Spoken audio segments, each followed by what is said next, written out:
Yes. Okay, great. Good afternoon, everybody. My name is Keith Yo. I'm the head of APAC for Kaiko. And today I'll be your moderator for the panel on stablecoins and how it sets new foundations for the global financial system. For those of you who may not be aware, Kaiko is a cryptocurrency market data provider and benchmark provider in purely B2B and institutional space. We are also SOC 2 Type 2 certified, and we are licensed under the European BMR framework for our benchmarks business. But okay, enough about me today. I think today is really more about talking more about the stablecoin regime and some of the possible use case for stablecoins in both private and public sectors. And I'd like to kind of hand over the time to the panelists to kind of make their introductions for themselves, starting with Yamki. First, 안녕하세요. Good to see everyone. And we got to be a lively conversation post-lunch so that you don't fall asleep on us. Yeah. And thank you, Uppit, for inviting me and Circle to be able to participate in this. My name is Yamki Chan, and I head up the Asia business for Circle.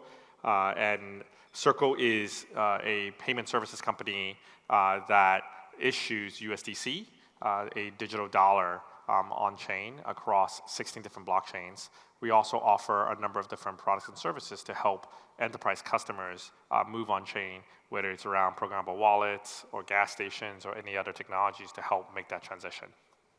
Thank you. Ross?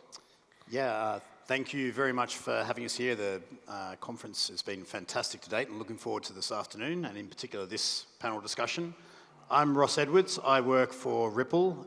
Ripple is a leading provider of digital asset infrastructure, helping financial institutions and enterprises build on top of digital assets and blockchain.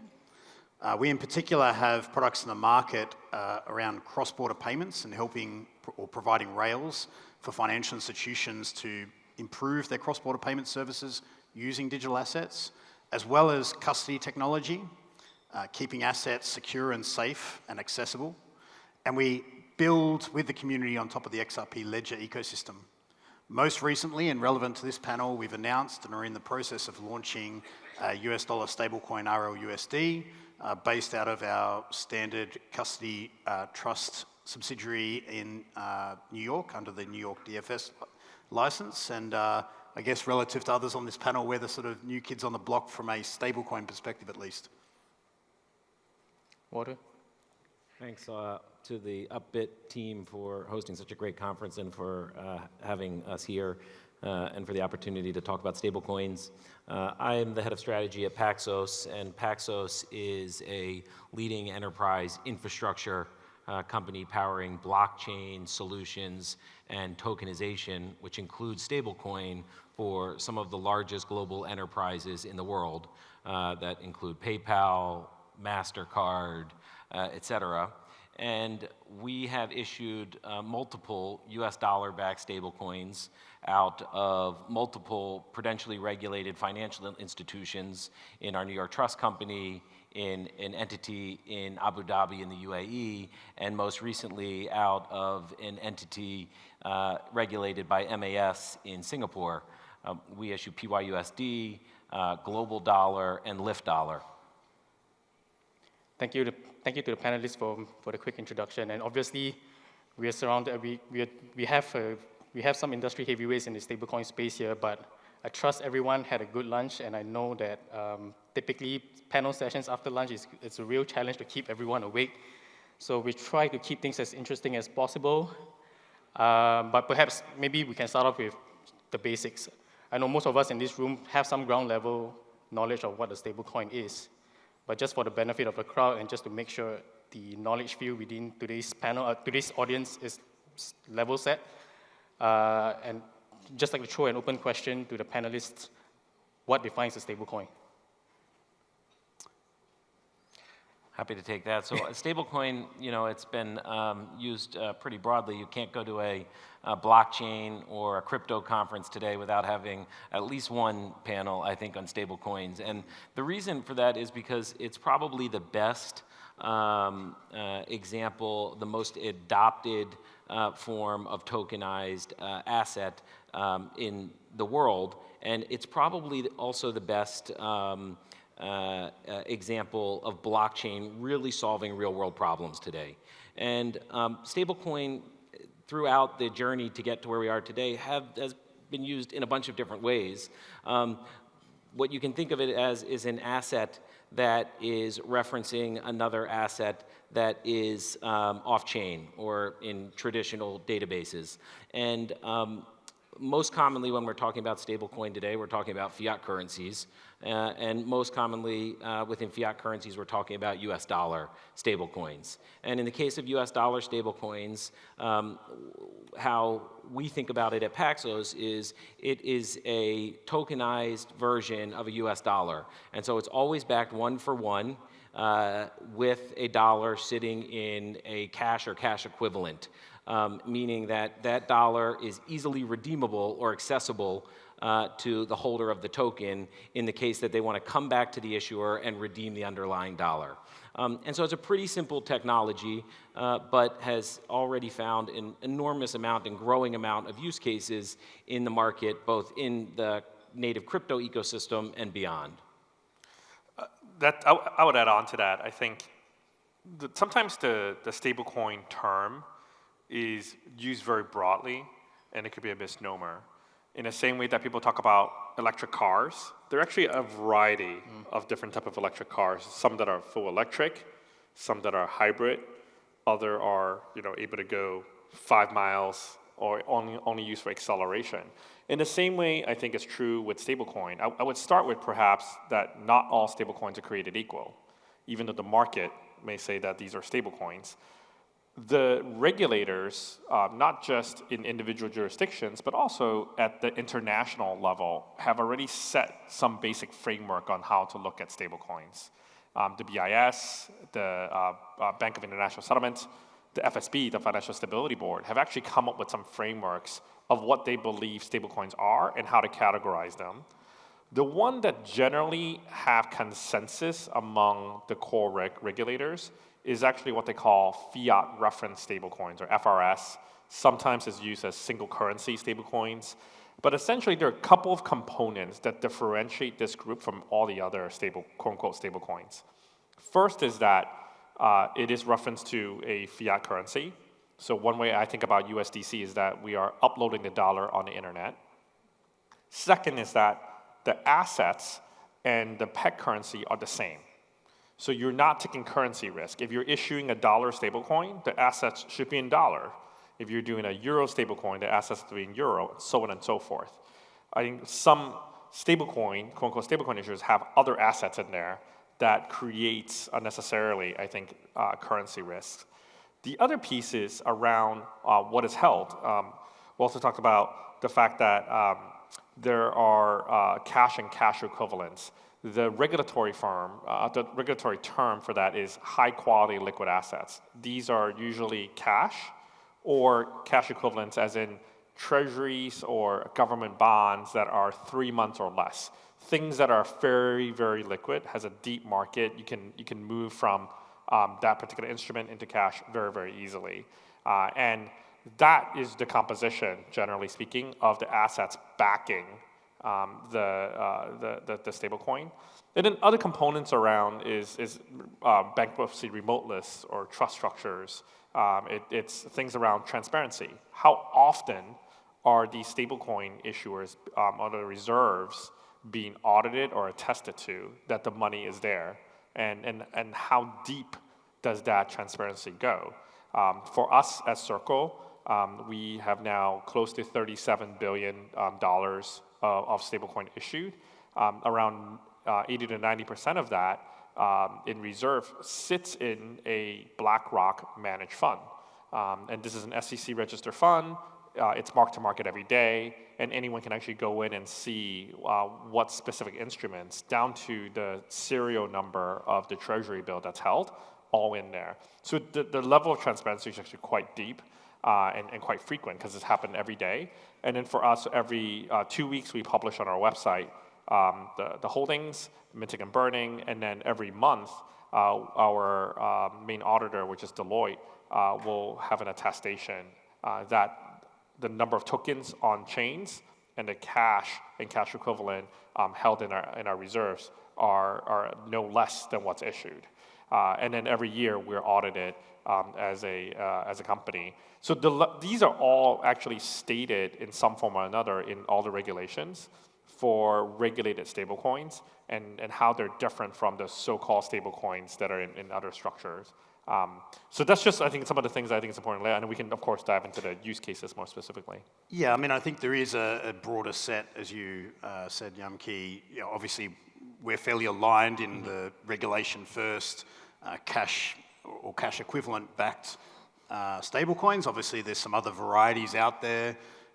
You know, crypto over collateralized coins, algorithmic coins, or that may be a failed experiment, I think we may be able to call it.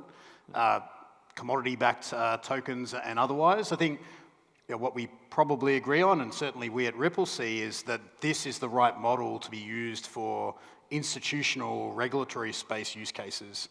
And that's certainly the basis for our sort of entry in this space. And thanks for sharing that. I'd like to come back on the point about the regulatory implications around stablecoin and stablecoin regimes, but perhaps let's discuss more about the practical implications of stablecoins. So stablecoins, as we all know, are largely viewed as digital alternatives to their fiat, the underlying fiat currencies. What are some real-world use cases or real-world examples you've observed, and the practical potential for that real-world example to persist over the near future? Yeah, I think it's important to think of, again, well-regulated stablecoin as an evolution of digital money. When we look at money overall, we've gone through different phases, different formats of that. And the initial digitization stage has really been done in a sense that money that are at a bank account are ones and zeros that sits in a database. The money that you put in a Kakao, in a Line Pay, are ones and zero that sits in a Web2 wallet, but it's ones and zeros. What regulated stablecoin, this next phase, is that the ones and zeros sits not in a proprietary database, but is actually on an open permissionless database where the user could choose to hold the assets through a private key. And that's the major change. So it's not like a major disruption, it's more of an evolution. But like all evolutions, the infrastructure or how you use it has to adjust. In the same way that when you go from a gasoline car or diesel car to a gasoline car, gasoline to an electric car, you need different plugs and you need different networks.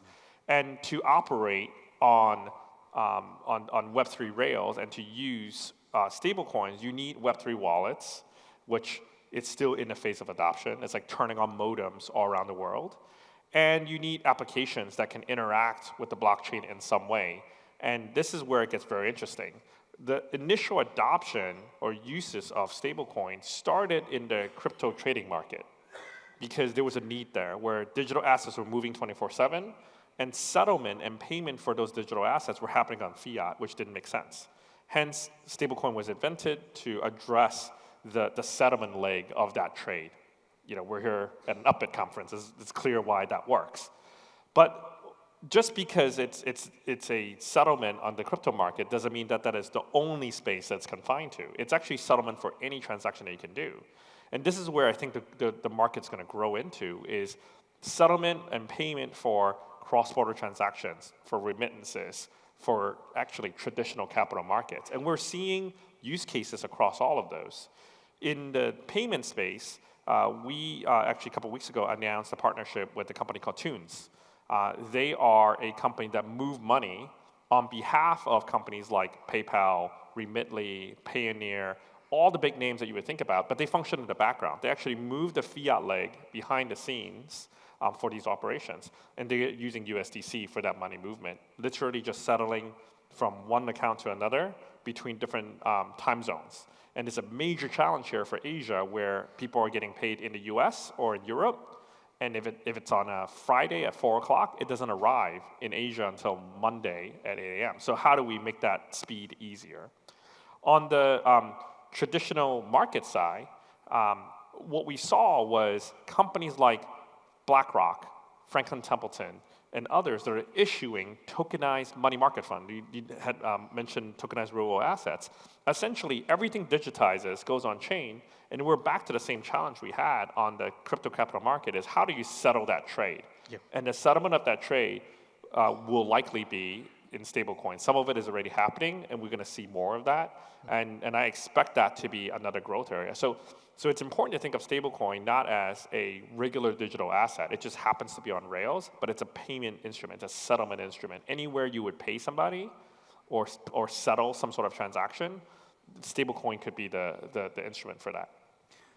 Yeah, and I mean, obviously being from Ripple, our primary business in working with digital assets is in the payment space and providing payment rails for financial institutions. So clearly, our entry into the stablecoin market is focused on the payments use case.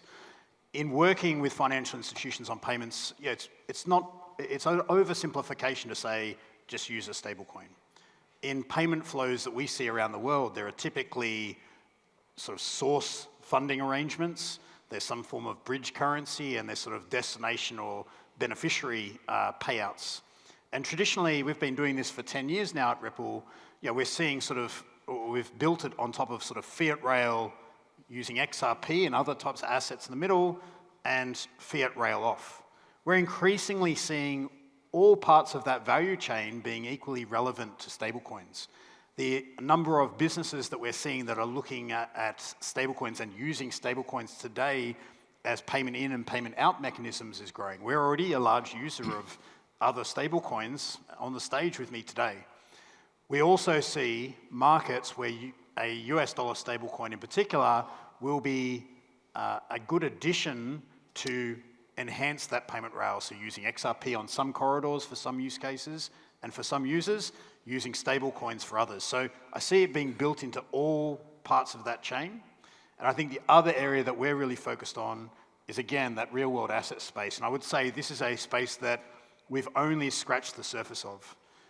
As an example, if you look at Franklin Templeton today, I think they take USDC payment for Benji, but it's a bit of a smoke and mirrors game because essentially that USDC is sent to zero hash, offloaded, and it goes through the fiat system after that. I think we're going to increasingly see innovative real-world asset solutions that really bring the power of the full asset onto the chain. And that requires the cash asset for subscriptions, for cash flow, for redemptions to be on-chain to fully realize those benefits end to end. So those are the areas that we're very much focused on. But I would highlight what stablecoins really change is the use of the coin or the cash is no longer tied to the services that your bank can provide. If you want to do anything with your money sitting in a bank account, you need the bank to expose services for you to do that. Now we're taking a tokenized form, which can mean there'll be a huge proliferation of financial services without having to be through institutions that hold massive amounts of money on their balance sheet. I would just agree with everything this group said, and I would sum it up to say that every single use case for US dollars today will be a use case for US dollar stablecoins, every one of them. And I think there's a couple reasons. One is you actually look at the value proposition of stablecoins today, which I think generally the world has woken up to, and many enterprises in the world are now marching in the direction of integrating, offering, and providing these products to their customers or utilizing them in their business. And that is that it's global, it's 24/7, and it is real time. And that is, ultimately the way the real economy works today. We have the internet. We live in a real economy that's 24/7. It's borderless. It's real time. Yet we still operate in a financial system that is kind of restrained to banking hours. And the other thing that's going to really drive this adoption of stablecoins across all of these vast use cases, as many as you can imagine, is that what we're moving from when we move from a kind of account-based system or the financial system that we have today, I think of it as the intranet. And certainly in the US this is the case, and certainly globally this is the case, that the financial system operates like a bunch of connected intranets. And there's a lot of cost to that, and there are these closed systems. And what we're moving to is a financial system that operates like the internet. And that speaks to maybe the most important driver of adoption of stablecoins if we look in the longer term, which is that you have faster innovation cycles. And so you're just going to have faster innovation cycles. So if you look at any use case today and you say, that's an unlikely use case for stablecoins because it's already very efficient or there's a business there that does it really well, if you look out and like zoom out over time and just think about the whole world being able to innovate on that use case in an open system globally, you will eventually get adoption of stablecoin into and have a bit more value from a stablecoin solution in that dollar use case than you do with the dollar products that we have today. And Walter, I think you mentioned some of the key primitives that make that possible. I think one of the underrated primitives is also that stablecoins provides mechanisms where you can prove that a beneficiary received payment. Now, if you think about it, that's not possible anywhere else in the world, right? How many times have you been asked to pay a bill and you need to send a page from your online banking to say, hey, I've paid the bill? Well, that's not the recipient receiving the money, that's I told my bank to send the money. And this sounds like a small difference, but as we approach an age of greater autonomous functions, AI, which I know Michael spoke about today, these are really important things. And I think we've been also heavily involved in some of the autonomous approaches, smart contracts, and these pieces. And we were very early looking at some of those pieces. And one of the biggest challenges we found is that the movement of value in the banking system is incompatible with what these are going to look like in the future. You need to be able to prove not just that you sent a message to send the payment, but actually that the payment was received. And this is going to be important building blocks in the future. Let me add 2 points to that. One is on the relevance for Asia, and then the second on maybe what the future holds, and it's actually on the AI point. The first is on Asia, which is, as someone who spent a lot of time here working with a lot of businesses, this part of the world is A, very fragmented, and B, most of the transactions internationally in the region is settled in the dollar. 75% of trade invoicing in Asia is in dollar. And what it means is that you may be operating a business in Korea, but your customer is in Japan and Hong Kong, and your suppliers are not only here in Korea, but in Vietnam and Thailand and Indonesia. So you constantly, as a business, juggling collecting in won, collecting in yen, converting to dollar, paying and taking a dollar, converting it to baht and dong and rupiah, and all of these are transaction costs and settlement time costs that essentially sits on the working capital of the firm. It's capital that's costing money that is not being, for productive uses, for investments, etc. So this is where stablecoin could be really, really helpful. And related to that is trade financing, is how to fund this trade financing. And the Asia Development Bank estimated that in Asia, roughly $510 billion worth of trade doesn't happen because firms are unable to get credit. And generally that credit is in dollar form because international trade, for the most part, takes place in dollars. So that's really important to support the economic growth. The other is around the money market funds that we talked about earlier. In the US, when a company has excess cash at the end of the day, so maybe you need 100 million a day of cash, and at the end of the day you happen to have 120. What you want to do is to put the excess cash somewhere to earn some yields, and then come back in the morning, back into cash. And in developed markets, like the United States, you would just sweep that into a money market fund. That is hard to do when you're based in Asia because the banking hours in the US are incompatible with how it works out here in Asia. But with tokenized money market funds, and I just remembered that in addition to BlackRock and Franklin Templeton, UBS last week just announced UMINTS, which is another tokenized money market fund.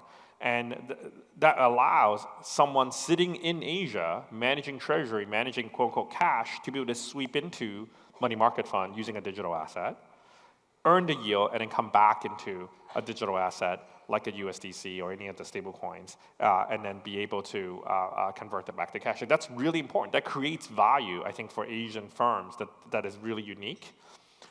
The forward-looking part is on AI. And it's actually broader than AI. Sometimes people talk about like what's different with stablecoin. Right? If it's just settlement, if the banks can just settle faster, that would solve the problem. And yes, that may be true. Good luck trying to get the banks to settle faster. But even if they do, the part that they don't have compared to stablecoins or Web3-based technology is programmability. And that's actually the biggest innovation unlock, is to essentially embed code into money itself. So, for example, if we are in a trade scenario, I'm buying a tanker of oil. Right now, I have to go and get insurance. I have to wait for this tanker to move across the ocean. And when it lands, I have to go check it it's there. And then once it's there, I need to go call my bank and say, hey, can you wire $50 million from my bank account to your bank account? And then you have to confirm that it's received. If not, I have to go check with my bank account again, or my banker again, or I get charged some fees. You can imagine that changes where the tanker has a GPS, and as it moves across the ocean, 25%, I will give you 12.5% programmed in. When it moves 50% across the ocean, I will shift total of 50% of the payment over to you. The risk dynamics can really change with programmability. And blockchains in particular, and the new blockchains that we have, allows for faster payment at much lower cost. Some of the chains out there are doing transactions in pennies, right? And normally to send a wire is minimal $20, sometimes even more, and it takes T+1, T+2, maybe even T+3 to settle. What does the world look like when the cost of moving money essentially becomes zero? Right? What does that, what kind of entrepreneurship and economies can you build for someone that could be sitting in Southeast Asia or in Africa, where you're selling goods not at $50 but at $5 and $10, and you can collect payment right away, as opposed to having to wait until the end of the month or end of the quarter to take that payment. Every internet revolution that we saw, some part of the supply chain got collapsed to zero. In the initial internet revolution was the cost of messaging went to zero. We went from having to send mails to be able to send emails for free. We were able to send messages for free. When broadband came about, we didn't just send emails faster, we collapsed the cost of data to zero. Nobody really thinks about how much data they use at home, and most of the time, in most developed markets, you don't even think about how much data you use on your phone. And what that meant was the creation of new economies. There were streaming economies, social commerce, all of these things that came about that we couldn't have imagined before. And now the question is, when the movement of money on an open permissionless internet becomes zero, what new businesses can be built? When money settlement is instant, there's no cost to it, what will be possible? Thank you. And of course, there's a lot to unpack here. And just to broadly summarize, obviously, it's clear to understand and observe the benefits that stablecoins can bring in terms of making things like settlements, trade financing more efficient, enabling innovation and the technological space. And just kind of briefly, just like the panel here to briefly contemplate, if you could just give me a yes/no answer and one-liner why. Do you think stablecoin would replace their physical cash counterparts, and why?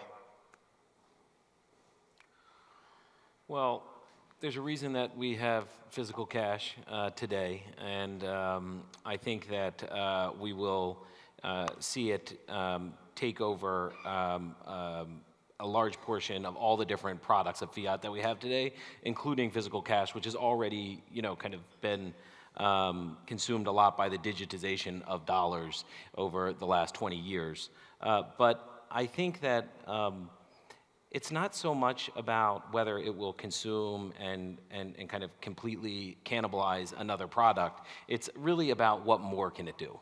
And that is our belief, is that tokenization enables this open system where you can innovate faster, where you can have a financial system that truly serves the real economy 24/7, borderless, real time. Yeah, I mean, I think I generally agree with you there, Walter. I think the long-term view is, money in this form will overtake other fiat forms. That doesn't just mean what we individually or collectively represent as stablecoins. I think there will be an array of different stablecoins for different uses, including cash use. There's obviously a lot of CBDC projects and other pieces that we haven't really covered much here. And I think in some form, the very, very long-term vision is that it will shift to that completely. But I think, at the moment, we're focused on working in parallel, in aggregate with the other systems, and as Walter said, adding value, and in particular having the right stablecoin and the right parameters for the right use case and users. I don't think there is this coin is going to win and everyone's going to use it. I think there'll be various coins for various uses, and topics such as the sort of perhaps slightly cliche term now, interoperability, is really critical to work between those. But I think, I would say we all, but certainly we at Ripple, are focused on developing out a stablecoin and ecosystem that supports the use cases that are important to us, our customers, and building utility.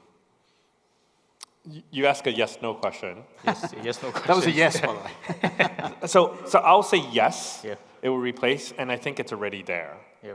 In a sense that when you look at money today, most of it is digital. Yeah. Physical cash, it exists, no, that for sure, no doubt. But it's every year it gets smaller and smaller as a share of total money. And the fact is that it's just simple math. Yeah. M0, M1, M2. M0 is liability in a bank. M1 liability on a commercial bank. And M2 is private money. And M2 and M1 is just much bigger. It's worth noting, I mean, I think I'm from Australia, and I think in Australia, actually interesting, the last, 12 months, there's actually been the first in a long time increase in cash usage. And I think that that's been driven a lot by the sort of cost of living crisis. Businesses are passing on credit card costs a lot more than they used to. So people are suddenly seeing, I'm going to pay percentages extra if I'm using my card. And we're actually seeing a little bit of a bump up in cash use in Australia. I think where stablecoins can differentiate is taking away those network costs, et cetera, that cards represent. So long term, I think that trend will continue.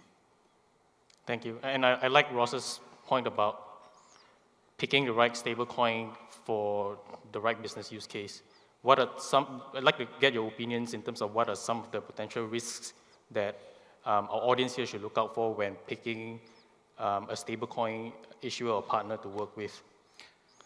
I think there's a bunch of different ways that you can create trust. And I think being an issuer of stablecoin is really fundamentally about being trustworthy. And you can, create trustworthiness by operating for a long time. You can create trustworthiness by having scale. We at Paxos have really built our business around, first and foremost, the foundation of our trustworthiness is our regulation and is prudential regulatory oversight. And that starts with our New York Trust Company and now our entities in the ADGM in Abu Dhabi and in Singapore. And I think that that's really important. I think that there's going to be a lot of different products out there. There's a enormous wave of new stablecoins being launched into the market that I think are quickly forgetting that that is the underlying role that an issuer is playing, is to be there in a trustworthy way with a great track record that can always redeem your token for $1. And conversely, if you give us $1, you can get a token. And I think that knowing where the issuer is from and knowing who the regulator is important, but that's not going to apply to most of the market. That'll apply to enterprises, it'll apply to other types of institutions. I think that is largely going to be solved for retail based on the platforms that support it.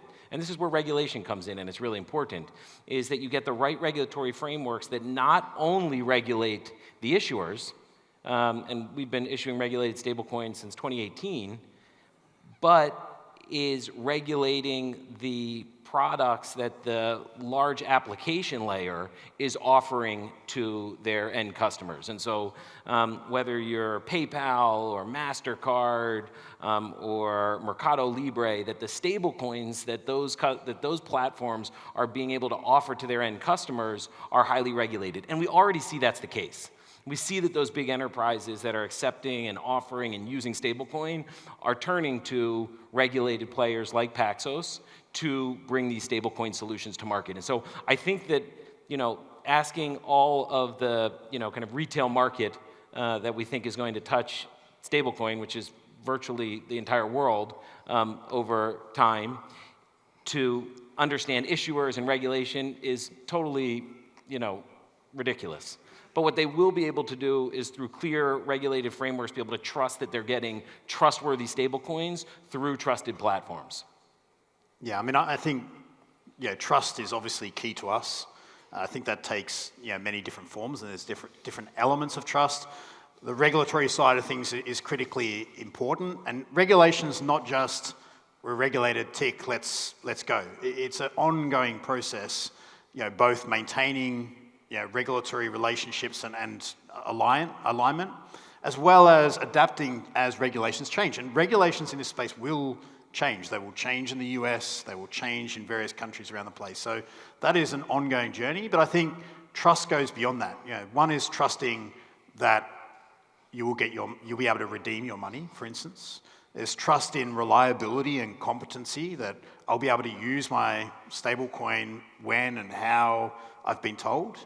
And part of it is working with an ecosystem, including an issuer that is developing utility. Just think, we'll come back to Ross. We'll come back. All right. Just to keep the show going, I'm going to channel my inner Gen Alpha. And what I'm going to say is the stablecoin must be lit. What I mean, L-I-T, lit. What I mean by that is liquidity, interoperability, and trust. Liquidity means for this to work, it has to be something that is liquid globally, and you need to be able to get in and out of it around the world. And really in a way that you can do this in fiat or in other digital assets. And that's why partnerships with various exchanges to start is really important. But eventually, it has to move beyond just exchanges to other type of partners, so liquidity.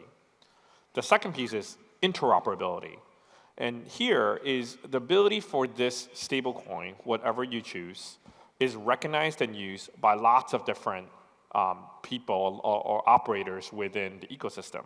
And that part of that requires the regulatory framework to be interoperable, that a stablecoin issued in one jurisdiction that's well recognized is able to be used elsewhere, or else you essentially have walled gardens of different stablecoins that are the same quote-unquote currency, but they're really different tokens, and they're not interoperable. That's the problem that's faced at the moment for deposit tokens, where one bank's deposit token, if you're not of the bank of that customer, there's no point, you can't use it.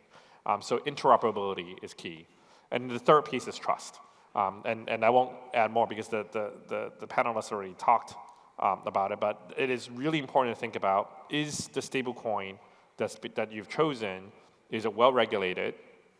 Does it have the components of, you have transparency of the reserves on a regular basis? Does it have the proper licenses? And where does it operate? For us, we're regulated in the United States. We're regulated in Europe, in France. We're the only global issuer that is able to do that at the moment. There probably will be more under the MiCA framework. And then we are licensed also in Singapore under the Major Payments Institution.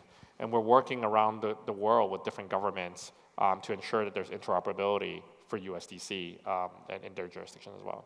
Thank you, and we'll let Ross wrap up his. Yeah, I was just going to highlight it. I mean, an element of trust is also that you're working with partners and with a stablecoin that's investing in an ecosystem that's going to add value to everyone. So I think ongoing innovation and participating with that ecosystem is really important as well. So don't just think of trust as, is it financially prudent? Am I going to get my money back? I think it extends right along that as well. Thank you for that. And I'd just like to kind of dial back to the initial point that Walter made at the earlier part of the panel session around regulations. As stablecoin issuers yourself, what sorts of friction do you encounter in the regulatory space, and how do you think we can overcome some of these friction? Yeah, okay, you wanna? First of all, the regulatory space is uneven in its progress. Different jurisdictions have different levels of regulations. If you look at locations such as Singapore, they're quite advanced and quite well developed. If I look at home in Australia, it's a lot more uncertainty. I think most important, what we want to find is sort of cohesion between regulation. We don't want sort of race to the bottom and sort of low quality regulations in one part of the world. We want to see a high bar across the world. We want to see portability that I think has been mentioned previously. And we want to see more clarity and certainty. I mean, even if you look at the US now, there's different regimes that that are used for issuance. I think we'll see in the upcoming period, hopefully, more certainty, more cohesion in the US regulations, and I think that'll be good from a worldwide perspective, and that will have an impact on most markets around the world, including probably here. I think I give a lot of credit to the regulators, and the fact is that this is all so new, and when store value facilities first started, when your Kakao Pay, Line Pay, PayPay, all of those started, people weren't quite sure how to approach it. And it took some time for the store value facility rules to set into place. And this is another one of those evolution. At the moment, because it's somewhat new, there are certain things that are quite novel that the regulators have to think about.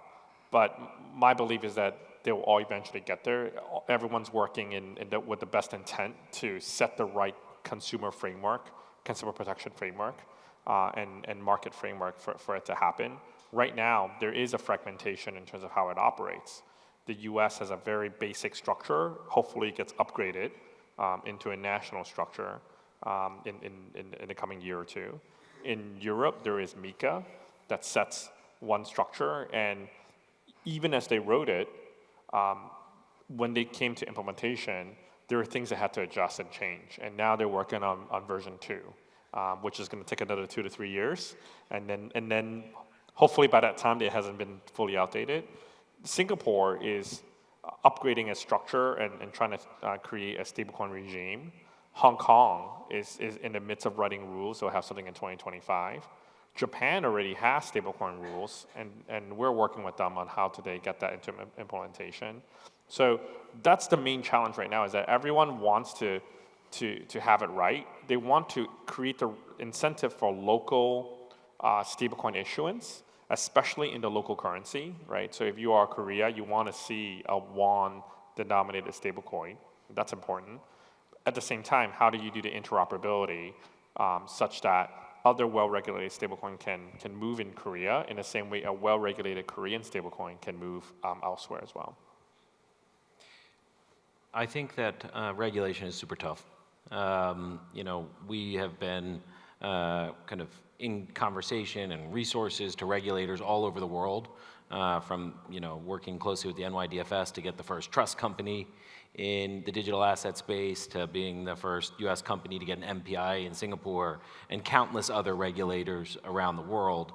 And it's tricky because you end up, as you start to confront this issue, is it a payment? Are you regulating a payment instrument? Are you regulating an investment asset? Are you regulating just for dollars that might come into your market? Or are you regulating for your own currency to be tokenized? And so it really is complex. I think the most important thing to remember is that when it's done the right way, and that is, from Paxos's perspective, being issued out of a regulated, prudentially regulated financial institution, similar to a trust or to the entities that we've set up in Abu Dhabi and Singapore, is that it's really a safer dollar than a bank dollar, because you're issuing it out of a ring-fenced entity that can do nothing but issue that stablecoin with prudential oversight from a global credible regulator, always backed one-to-one with dollars.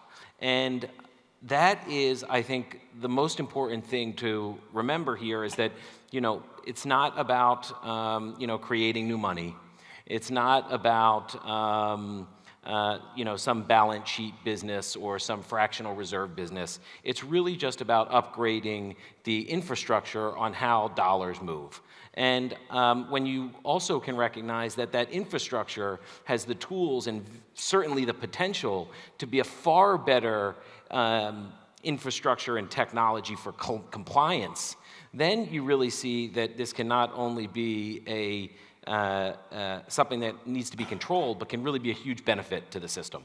And so I think the ask of regulators, and it comes back to a responsibility to issuers, is to really spend the time getting educated and understanding the products, and understanding where the companies that have been doing it the right way in regulated frameworks, what we've been able to accomplish, and trying to emulate some of that for individual markets, and really focusing, as Yam Key said, on making sure that there's reciprocity, because that will allow this technology to really achieve its full benefits, which have enormous global-wide benefits. We have a couple of minutes left on the timer. I just want to be conscious of time. And I know that this is probably a question for a lot of us in the room here. One of the value propositions about stablecoins is its potential for cross-border movement of money. However, obviously there's also potential challenges to think of from the perspective of countries where there is capital control regimes in place, Korea being one of them. And how do you think a stablecoin infrastructure or stablecoin regime can coexist with currency regimes such as the one observed here in Korea? I'll take a stab at it. Yeah. We get asked this question a lot, and I think this is no different from the way things work currently. And the essential part here is how do you go from your local currency into a foreign currency? So in the case of a dollar stablecoin, that conversion, for that to happen, there is an intermediary that is generally regulated and that have to report to, in this case, the Bank of Korea, transactions that go from one fiat currency to another. So I think that stays. That doesn't change. I think the broader challenge for regulators has been that if you move from fiat into not so much stablecoin, but some other digital asset, and then is that seen as a way of moving money out? This is the challenge of capital control since the beginning of time. And it's not a digital asset problem. People have been doing this with over-invoicing, with arts, with luxury watches, and other things. So I think it's just the form that it's financialized, and it's much quicker in settlement. Yeah, I mean, I was going to say the same, and I think Walter said before, of stable coins, from my perspective, we're not pretending we're creating new money. It's the same money. It's the same currency. That's the point. We're giving it a new tool set and a new form. And I think if anything in this space, and I've had these conversations with central banks on the topic of CBDCs, we're not creating new money. And if anything, I think this provides more opportunity to have, more transparency and, more proactive management of the needs of the central banks and money issuers, rather than retroactive and highly regulated, having to trust parties are doing the right thing type mechanisms that work today. So if anything, I think this enhances the tool set and doesn't sidestep capital controls necessarily. I know we're out of time here, but Walter, do you have anything to add to that? Or? I would just say, looking forward is that you're dealing with a product that has enormous demand. We're at $170 billion of stablecoins in issuance today. It is starting to trickle into all different use cases beyond crypto trading. And it's built on a technology that has the potential for much better compliance controls than other types of dollar products, certainly than physical cash. And I think that when we think about the regulation, we should really remember all of the potential and make sure that we're regulating productively into the future for what stablecoins can achieve on a societal-wide scale. Right. Thank you so much for the panelists' time today, and thanks for sharing the insights. Thanks to the organizers for getting all of us in the room and getting the organizers together. Thank you. Thank you very much. Please give them another big round of applause.